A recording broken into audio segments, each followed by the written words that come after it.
Hello everyone, good morning, good afternoon, good evening to everyone present on that side. I will again welcome each and every one of the class 11th on the same platform of the life physics. As you all know that we have completed our previous chapter named as the motion in plane mean the projectile. हम लोगों ने सब done कर लिया है. Circular मैंने पहले भी मेंशन किया था and taking that part of the chapter circular motion in a sphere जो कि requirement future के according वहाँ पे आ जाएगा. Now, today we are gathered to start our next chapter, and the next chapter named as the laws of the motion. Okay. Before starting that, I used to get the message only one thing. मुझे doubt के कम और इस चीज के message ज़्यादा मिलते हैं sir थोड़ा सा slow down. बेटा I am slowing down.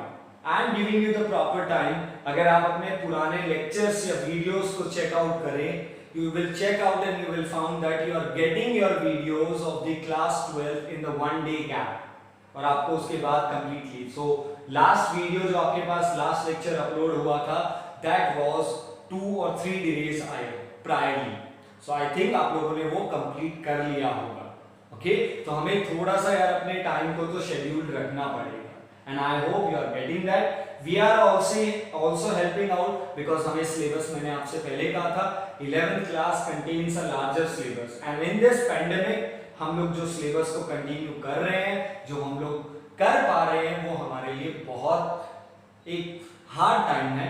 इस टाइम में हम लोग इस चीज को सिचुएशन को हैंडल कर रहे हैं आप भी हम भी तो इस चीज को थोड़ा सा प्लीज कोऑपरेट और हार्डली वर्क करेंगे. Okay, so with that note, we are working on the laws of motion, meaning the next chapter. And as you know that in the last lecture, last video में जब हमने end किया था तो मैंने इसकी starting के लिए कहा था that I need your favor. मुझे आप लोगों का favor चाहिए. And if you are dealing, आपने इस video को start कर रहे हैं तो starting से पहले बता देता हूँ to continue this topic, इस topic को continue करने से पहले कुछ चीजें आपके दिमाग में पहले clear होनी चाहिए. अगर नहीं है तो गो योरसेल्फ जल्दी जाइए प्लीज उसे पहले कवर कीजिए उसे एक बार रिवाइज कीजिए एंड देन कम बैक तब आते हैं. अगर नहीं है तो प्लीज यहीं पे पॉज करके चल जाइए. And what are the topic force क्या है force momentum Newton laws of motion जो 9th क्लास में आपने पढ़े थे बस मैं उसी को ही रिवाइज करने का आपके साथ डिस्कशन कर रहा हूं. प्लीज फॉर दैट पार्ट आप एक बार हम सब चीज पढ़ेंगे but it would be a little bit easier for you. तो अगर आपको ये टॉपिक अभी तक क्लियर नहीं है आपने रिवाइज नहीं किया if you forget for any reason please अभी फिर से रिमाइंड करा रहा हूं वीडियो को यहीं पे पॉज कर दीजिए जाओ वापस से देख के आओ और फिर वापस और अगर आपका ओके है so let's continue with that. So first of all laws of motion and before going to the laws of motion कुछ स्मॉल टॉपिक्स और कुछ स्मॉल टर्म्स हैं जो हमें क्लियर आउट करनी पड़ेंगी and these terms are going to start with the first important term जो हम लोग यहाँ पे डिस्कस करने वाले हैं फोर्स. सो बेसिकली बहुत टाइम से पढ़ते आ रहे हैं हम लोग इसको प्राइमरी क्लासेस में 7th 8th में भी देखा 9th में भी देखा और अभी फिर से वापस से. So what is the force इसे जल्दी से करते हैं. Okay do not give me the definition. A pull और push is known as the force तो बेटा वो पुराना हो चुका है मींस वो प्राइमरी लेवल का था तो अब लेवल अप हुआ है तो आपको चीजों को और भी बेटर वे में डिफाइन करना है. सो what is the force. It is an external agency which is responsible for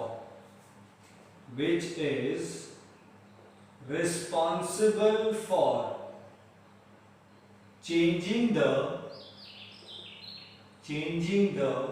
state,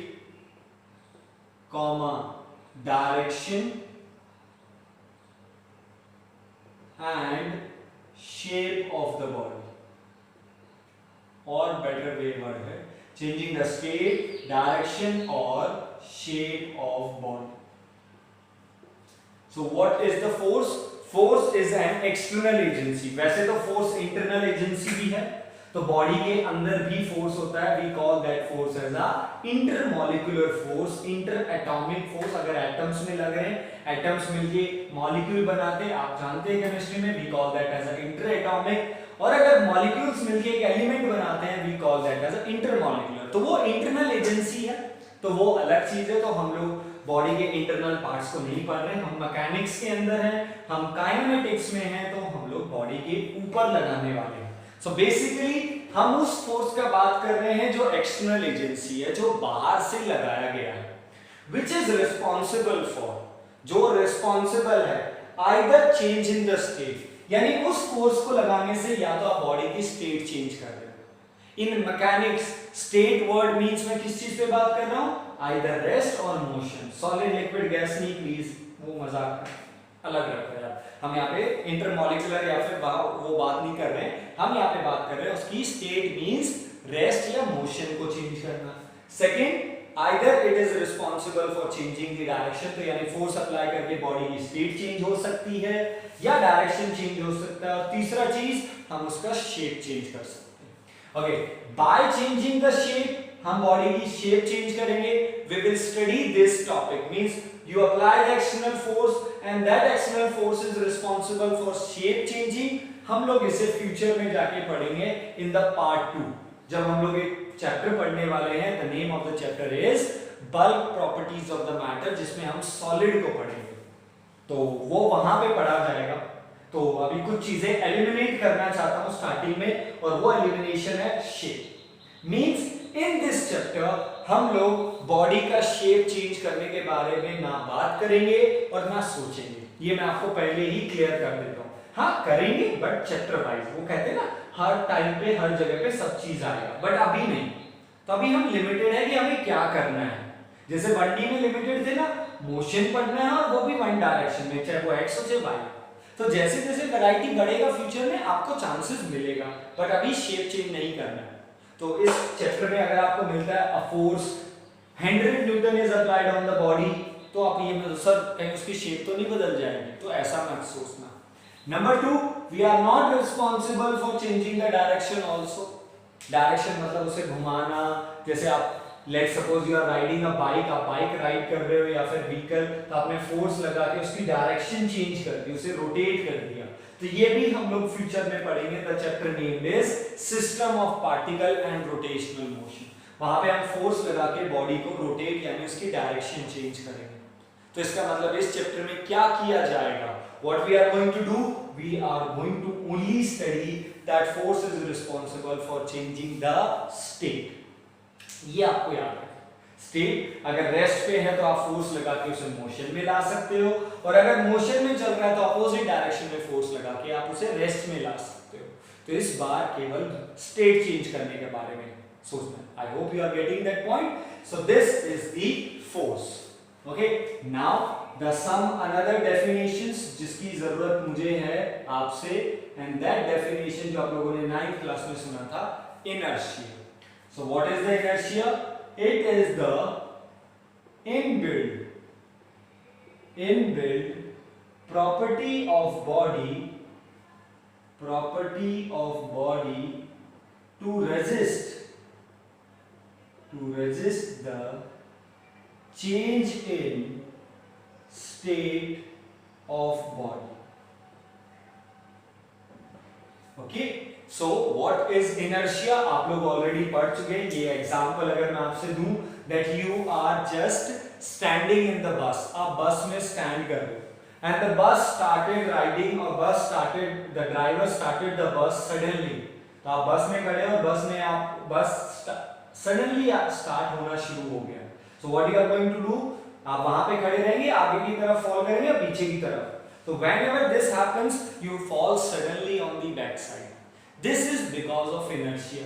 कि भाई आपका बॉडी तो रेस्ट पे था और उसी पोजीशन पे था, पर जैसे ही बस चला तो बस के कांटेक्ट में क्या है, आपके फीट्स, और आपके फीट्स उस कांटेक्ट की वजह से आगे जाते हैं, बट आपका हेड अभी भी रेस्ट पे था। दैट्स व्हाई आपका हेड तो पीछे ही रह गया, बट लेग्स आगे की तरफ गए, एंड यू सडनली फील्स कि हम लोग बैक साइड में फॉल हुए। So point is that what is inertia? So inertia means that it is the inbuilt property of any body। ये किसी भी बॉडी का वो inbuilt property है जिससे वो बॉडी ये कंटिन्यू चाहता है कि वो जिस स्टेट में है वो उसी में रहे। अगर मैं सिंपल लैंग्वेज में बताने की कोशिश करूं, that if a body is in a state of rest, जब तक आप उस पे फोर्स नहीं लगाएंगे बॉडी वहीं रहेगा, वो अपनी स्टेट नहीं बदलना चाहेगा। और अगर कोई बॉडी मोशन में है तो वो लाइफ लॉन्ग तक मोशन में ही रहेगा जब तक आप उस पे फोर्स लगा के उसे रेस्ट पे नहीं ले आते। सो बॉडी के अंदर एक प्रॉपर्टी है कि वो अपनी स्टेट को रेजिस्ट करता है, that I will not change my state. मेरा जो स्टेट है वो मेरा एज इट इज वैसा ही रहेगा जैसे पहले अवेलेबल था। So this inbuilt property of the body is called as inertia. This inertia is being classified into various category, ये आप जानते हैं। So the classification of inertia, so inertia is being classified into various categories on the basis of state. The type 1 is inertia of rest. Okay, so what is the inertia of the rest? That a body will remain in the state of the rest unless until an external force is applied on it. यानी body rest पे है तो हमेशा rest पे ही रहेगा जब तक हम लोग उस पर फोर्स नहीं लगाते। Second is inertia of motion, that a body will remain in the state of the motion unless until we do not apply the external force। यानी बॉडी जैसा मोशन में है वो हमेशा मोशन में रहेगा जब तक हम लोग फोर्स नहीं लगाते। ओके, इनर्शिया के क्लासिफिकेशंस और भी हैं। डायरेक्शन क्योंकि फोर्स रिस्पॉन्सिबल है उसकी डायरेक्शन चेंज करने के लिए। So a body will try to regain its original direction। जैसे ही आप लोग उसे स्विच करते हो, बट उसे जैसे मान लीजिए आप स्ट्रेट रोड पे चल रहे हो, राइट साइड में रोड पे चल रहे हो आपकी गाड़ी, तो आपकी गाड़ी हमेशा राइट में ही चलती रहेगी। ऐसा नहीं कि अपने आप लेफ्ट या कहीं और चला जाएगा। जब तक आप फोर्स नहीं लगा के उसकी राइट को लेफ्ट या लेफ्ट को राइट चेंज नहीं करते हो तब तक नहीं हो सकता। बट हम यहाँ पे डायरेक्शन का इतना ज्यादा बात नहीं करेंगे।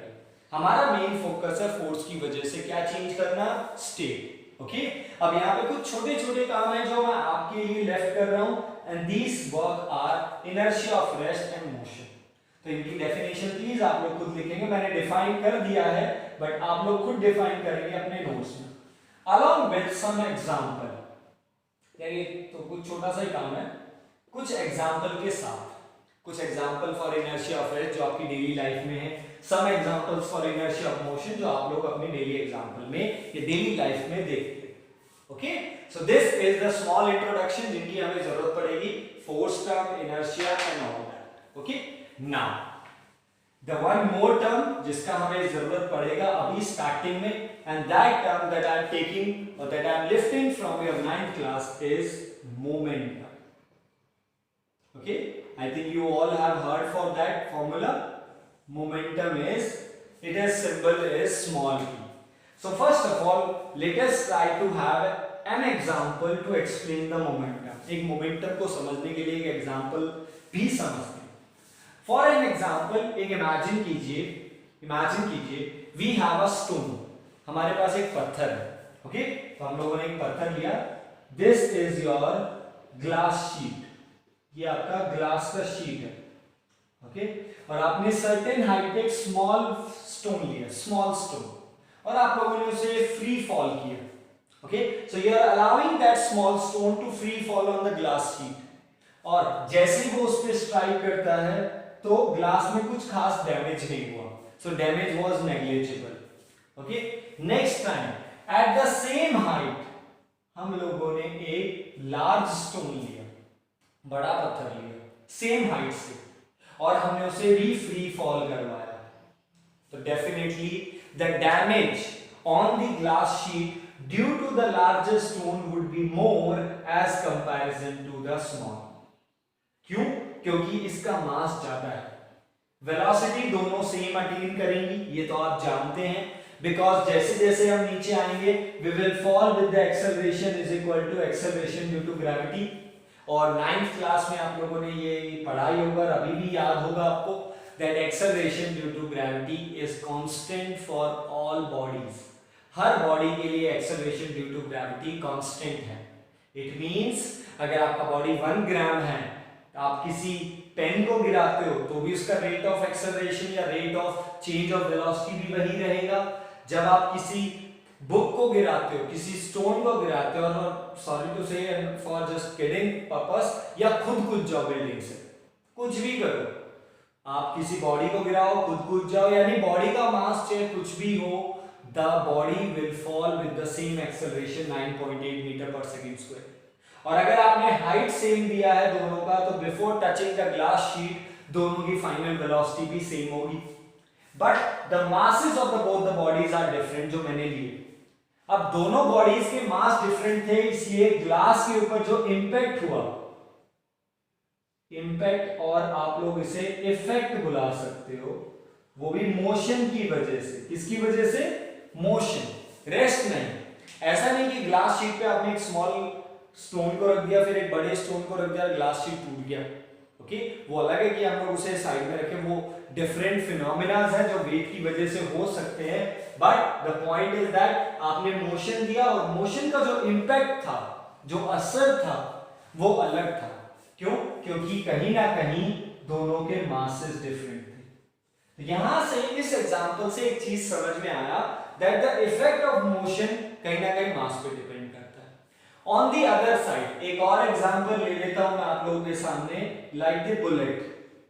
Okay, so let's suppose we have a bullet, the bullet of mass something, and you are firing that bullet from the gun. आप उसे गन से फायर कर रहे हैं, तो उसकी कुछ वेलोसिटी होगी, let's suppose its velocity is 100 metre per second, और उसका बुलेट किसी वुडन प्लैंक पे यानी लकड़ी पे जाके स्ट्राइक कर रहा है, तो देखिए कितना अंदर तक पेनिट्रेट हो सकता है।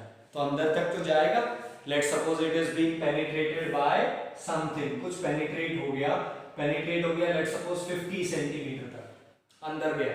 Okay, now the same bullet from the same distance, but इस बार गन से फायर नहीं किया है, आप बेयर हैंडेड से थ्रो कर रहे हो। बेयर हैंड मतलब अपने हाथ से बुलेट ले रहे हो, वही बुलेट है, वही मास है, बट अपने हाथ से थ्रो कर रहे हो। Now imagine that how much it would be penetrating through the wooden block. Definitely 50 centimetre से तो कम ही जाएगा। यानी मोशन में इस बार ये दोनों फिर भी हैं, बट इस बार दोनों की वेलोसिटीज अलग है। बट उस वेलोसिटी डिफरेंट होने की वजह से उस मोशन का जो इफेक्ट है, again the effect of motion on the wooden plank is again different, जो कि किस फैक्टर पे डिपेंड करता है? वेलोसिटी पे। तो यानी यहां से हमें दो चीजें समझ में आया। First thing is if the body has a different mass, तो उसके मोशन का जो इफेक्ट है वो अलग हो जाएगा, और अगर बॉडी का वेलोसिटी अलग है तो भी उस मोशन का असर अलग होगा। और इसी असर of the motion means effect of the motion को ही क्या बुलाते हैं? Momentum. So what is the momentum? ये मैंने आपसे एग्जांपल में दिए हैं ताकि हम दोनों फैक्टर्स को देख सके। So now what is the momentum? The effect of motion caused by the body in motion is known as momentum. इसे क्या बुलाते हैं? मोमेंटम। यानी बॉडी क्या कर रहा है वहां पे, बॉडी का इफेक्ट क्या है, बट किस चीज का? मोशन का effect. So that effect of the motion caused by the body is known as the momentum. And numerically, how? Numerically, it is equal to, you all know that it is equal to product of mass of the body and velocity of the body. क्योंकि ये दो चीजों पे depend कर रहा है। So momentum, it is equal to mass into velocity. Okay, magnitudely. But अगर हम इसे quantity या direction wise देखें, so it has been a vector quantity. So in vector form, P vector is equal to mv vector. You all know that mass is what type of quantity? Mass is a scalar quantity. Mass कैसा quantity है यहाँ पे? Scalar. और velocity हम जानते हैं vector. So whatever be the direction of the v vector, momentum का direction वही होगा। Okay, since हम लोग बॉडी को मोशन या स्टेट में बदल रहे हैं, तो जनरली हमारा यहाँ पे बॉडी को जो चलाने का तरीका होगा वो स्ट्रेट ही होगा। So अगर ऐसा है, if the body is moving in a straight direction, यानी ये वो फोर्स होगा जो बॉडी को स्ट्रेट डायरेक्शन में मूव करेगा। तो इसका एक और नाम जो आपको बुक्स के अंदर देखने को मिलेगा, and that name is linear momentum. Linear means straight motion momentum. Okay, अभी के लिए आप इसे जनरली मोमेंटम बुला सकते हैं, बट इन फ्यूचर जब हम बॉडी की डायरेक्शन चेंज करेंगे तो बॉडी को रोटेट भी करेंगे, बॉडी सर्कुलर मोशन में भी जाएगा, तो फिर एक और मोमेंटम आएगा, we call that as a angular momentum in future. फिर जब दो मोमेंटम हो जाएंगे तब फिर उनके मोशन को स्पेसिफाई करके लिखना पड़ेगा, अदरवाइज वी विल कंफ्यूज, हम लोग ही कंफ्यूज हो जाएंगे। तो आप इसे मोमेंटम बुलाइए, और जनरली अगर मैं इसे लीनियर मोमेंटम भी कॉल कर देता हूं तो that's okay for that. So in a vector form p vector is equal to mv vector, यानी मोमेंटम की डायरेक्शन क्या होगी, जहां पे v वेक्टर का डायरेक्शन होगा। Let's talk about this small thing, help me out in SI unit please. So SI unit is kg meter per second. Okay, help me out in the dimension formula please. So mass into velocity, so mass L velocity LT minus 1. So the dimension formula SI unit we all know. Okay, CGS unit बनाना चाहे तो it's your choice, gram centimetre पर second, but generally हम लोग SI unit पे ही work करेंगे।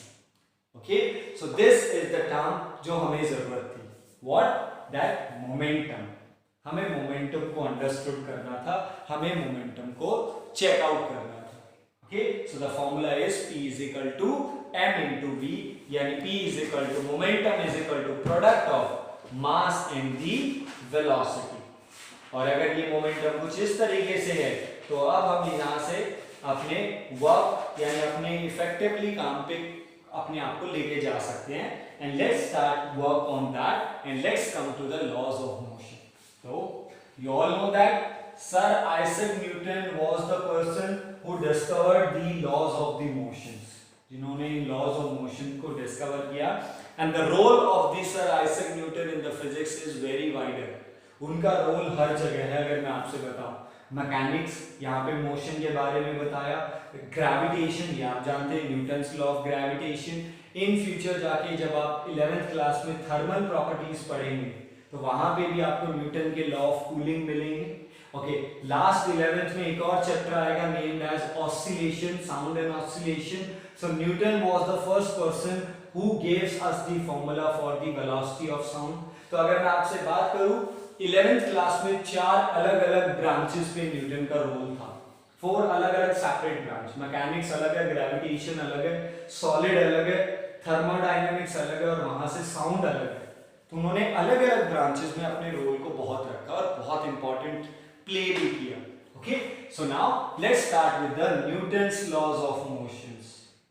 सो Newton's, और you can also called as simple laws of motion. Okay, तो जल्दी जल्दी हेल्प करेंगे। Your first law of motion, and what is the another name of that? The another name of the first law of motion is also called as law of inertia। क्या बुलाते हैं हम लोग इसे?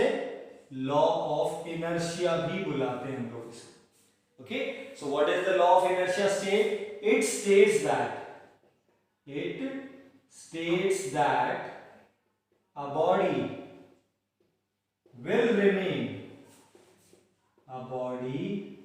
will remain in the state of rest or motion unless until an external force is not applied. An external force is not applied on body। Okay, तो इससे तो हम लोग सब फेमिलियर है। तो मैंने आपको कहा था फर्स्ट लेक्चर आपका बेसिक ही जाएगा, जनरली हाँ कुछ चीजें ऐड होंगी वो हमें पता चल जाएंगी। So it state that a body will remain in the state of the rest और in the motion unless until an external force is applied on it। जब तक हम लोग इसके ऊपर एक्सटर्नल फोर्स अप्लाई नहीं करेंगे, बॉडी रेस्ट है तो रेस्ट पे, और अगर मोशन में है तो मोशन में रहेगा। And this is called as what? Law of inertia.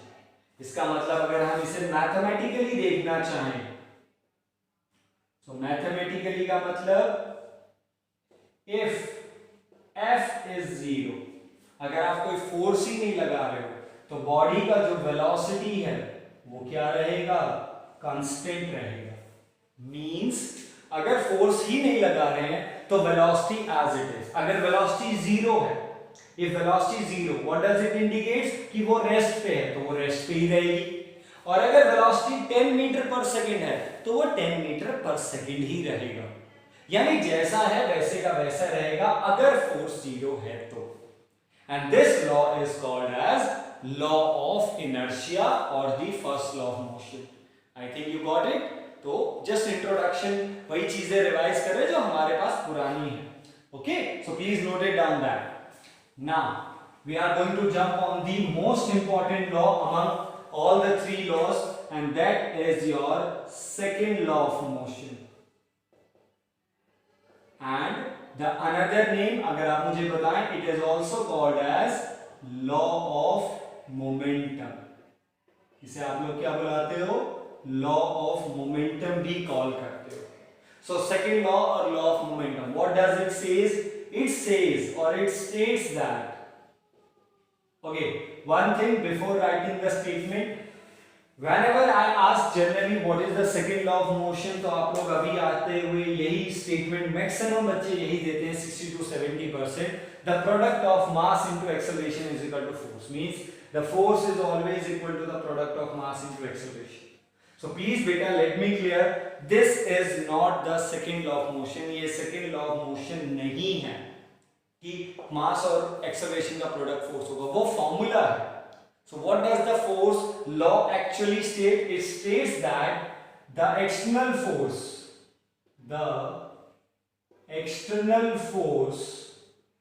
on body is always equal to what? Rate of change of what? Linear momentum. किसके लिए रिस्पॉन्सिबल है? It is responsible for rate of change of linear momentum. Means external force जो आप लोग apply कर रहे हैं, उस फोर्स से बॉडी के अंदर क्या चेंज आएगा?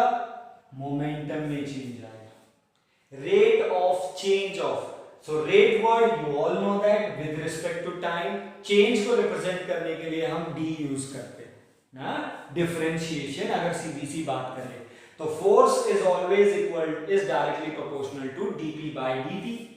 When this proportionality sign removes a constant आता है k, और जब हम इसे प्रैक्टिकली करते हैं, मतलब हम जब किसी की बॉडी पे फोर्स लगाते हैं और उसमें कितना मोमेंटम चेंज हुआ along with the constant, तो जब हम इसे प्रैक्टिकली करके देखते हैं तो ये दोनों चीजें इक्वल आती हैं, और जब ये दोनों चीजें बार बार इक्वल आया तो k का वैल्यू क्या मिला? Always 1.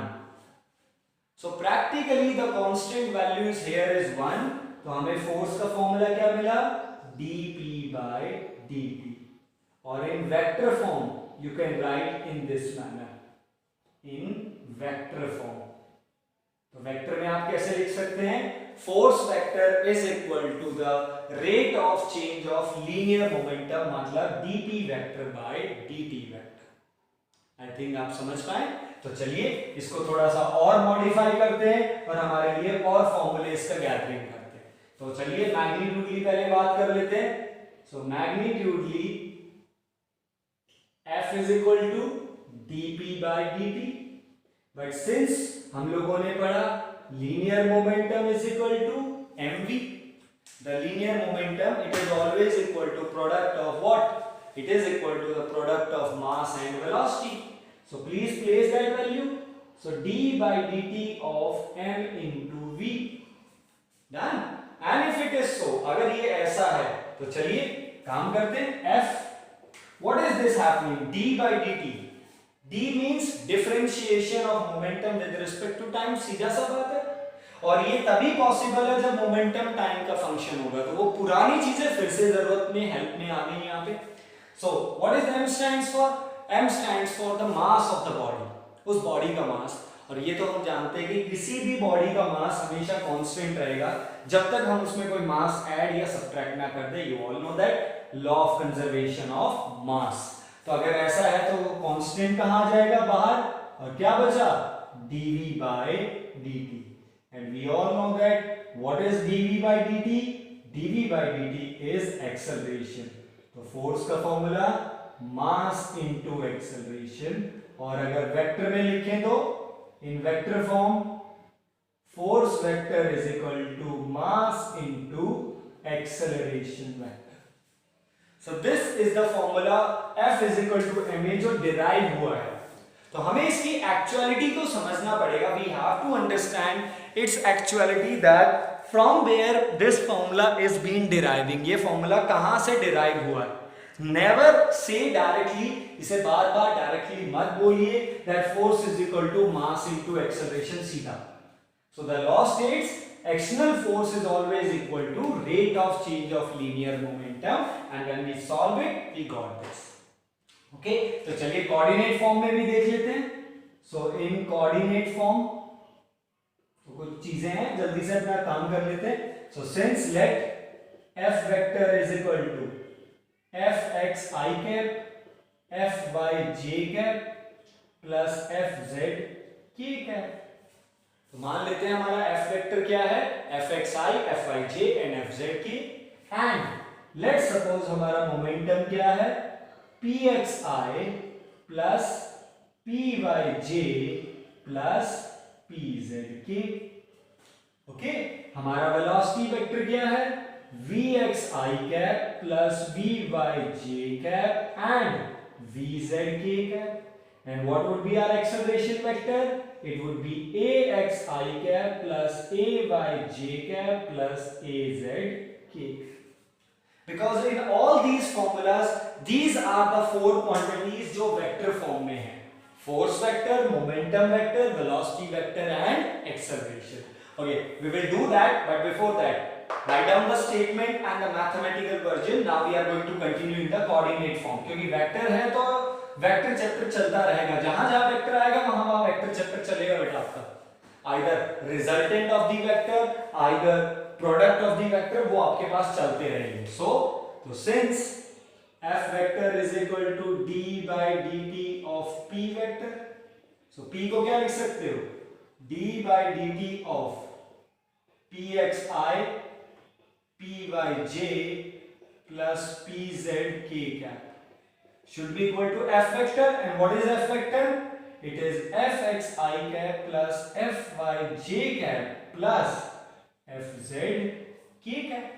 And when we compare ijk, अगर हम कंपेयर करें तो हमें क्या मिला, fx is equal to d by dt of px,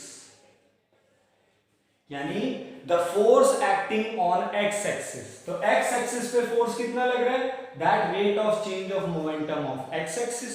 okay, फिर y axis पे कितना फोर्स लग रहा है, it would be rate of change of momentum in y axis, and what is the force in z axis, it would be the rate of change of momentum in z axis। Got it? Okay, चलिए इसे थोड़ा और elaborate करते हैं। So it will become d by dt of m vx which is equal to m dvx by dt, और velocity dvx by dt क्या बनेगा, m ax। I think x axis के सारे फॉर्मूले मिल गए हमें। In the same manner y axis d by dt of m into vy, mass तो सेम ही रहेगा, so mass is constant, so d by dt of mvy, which gives you mass into acceleration in the y-axis, and the finally d by dt of mvz, which is equal to m d by dt of vz, which is equal to mass into acceleration in z-axis। So here are the three formulas जो हम लोगों ने यहाँ पे बनाए in x axis, y axis and z axis। If we need these formulas as per the requirement in the numerical, जैसा हमारे numericals को requirement है, according to that if we need this हम इन्हें use करेंगे। Okay, so that depend upon the type of the numerical जो आपको available मिलने वाला है, जिसको यूज करते हुए आप लोग यहाँ पे काम करेंगे। Okay, so this is the Newton second law of motion जिसे हम लोगों ने एक्सप्लोर किया. Now please note it down in the Cartesian form x y z, और जैसे ही आपका फोर्स x y z आ जाए आप उसे i j के ऐप में लिख के आप वेक्टर में रिप्रेजेंट कर सकते हैं. ओके, ये तो हम जानते हैं. If I know the x coordinate, y coordinate and z coordinate, तो अगर तीनों कोऑर्डिनेट है तो वेक्टर फॉर्म में i j के ऐप में यूज कर लेते हैं. Direct. So this is about the in the Cartesian form. Now let's talk about the small things more like it's SI unit. तो ये छोटी छोटी चीजें हैं जिन्हें हम लोग एक बार रिवाइज कर देते हैं. So since it is mass into acceleration, so it would be kg meter per second square, or it has also been the Newton. So what is the SI unit? Newton. Help me in the dimension formula. बहुत use किया है. So the dimension formula is mLT minus 2. और एक और unit जिसके बारे में बहुत बार यूज किया और हमने यूज भी किया है, CGS unit is dyne. Remember in the unit and measurement, and you all know that 1 Newton is equal to 10 power 5 dyne. हम लोगों ने इसे प्रूफ भी किया है, बट इसे आप यहाँ पे रिमेंबर रखेंगे because in future might the teacher will ask us related to that. might be teacher हम लोगों से इससे काम पूछ सकता है, हमसे ये काम करवा भी सकता है, तो वो चीज हम लोग यहाँ पे देखेंगे. Okay, so now we are done with this lecture. केवल आज का लेक्चर केवल इतना ही. Just up to the Newton first law and second law, just for the introduction basis. So introduction किए, हाँ हमारे कुछ वेक्टर्स को भी पिक करके आए. So basically अगर मैं आपसे कहूँ कि हम लोगों ने अगर that much complete लेक्चर किया है आज, तो हम लोगों ने उसमें केवल इतना कुछ नया किया होगा. The rest of thing is old. Old means the definitions from the 9th class. The vector concept जो हमने उठाए हैं वो हमारे वेक्टर चैप्टर से. तो now I will call the vector chapter as a old. मैं अब वेक्टर चैप्टर को ओल्ड बुलाऊंगा. मैं इसे पुरानी बात बुलाऊंगा, ये नया नहीं बोलूंगा, बिकॉज ये ऑलरेडी स्टडी हो चुका है. और अगर ये सारी चीजें हमारी पुरानी हैं तो basically now we can proceed to the numerical. So as usual you will get assignment, you will get the numerical related to the force and the laws of motion. तो प्लीज यहाँ पे इसे कंप्लीट कीजिए, उसे done कीजिए, and we will meet to the next Newton third law of motion and the Newton. तो ये chapter अगर मैं आपसे कहूँ 50-50% है, मींस 50% आपको ये पढ़ा हुआ लगेगा और 50% चीजें इसमें नहीं आएगी. जैसे resultant, dot product, cross product, projectile motion, वो टोटली न्यू था 11th क्लास में. ओके, क्योंकि पीछे कभी पढ़ा ही नहीं. हाँ, किसी ने एक्स्ट्रा में पढ़ा during the NTSC preparation, that is the different thing, but CBSE के सीबीएसई में नहीं डील किया. बट ये चैप्टर ऐसा है जो आप लोग 50% मैं मान के चल सकता हूं, और आई थिंक आप भी एग्री होंगे, 50% आप लोग इससे फेमिलियर मिलेंगे, this chapter and the next chapter. So इसलिए ये चीज क्विकली होगी. आप ये नहीं सर कि नया कॉन्सेप्ट है सर हमें पढ़ने के लिए ज्यादा टाइम चाहिए, I will give you the proper time, but do not take that much long time कि सिलेबस बहुत पीछे रह जाए. तो थोड़ा सा फास्टनेस और क्विकनेस दिखानी है. Okay, so with that note please complete it up to here. यहां तक कंप्लीट कीजिए. You will get the assignment in the form of the PDF in the description box. आपको वहां लिंक मिल जाएगा. Upload the assignment, solve the question and complete the first lecture of laws of motion. Okay, thank you very much. Please.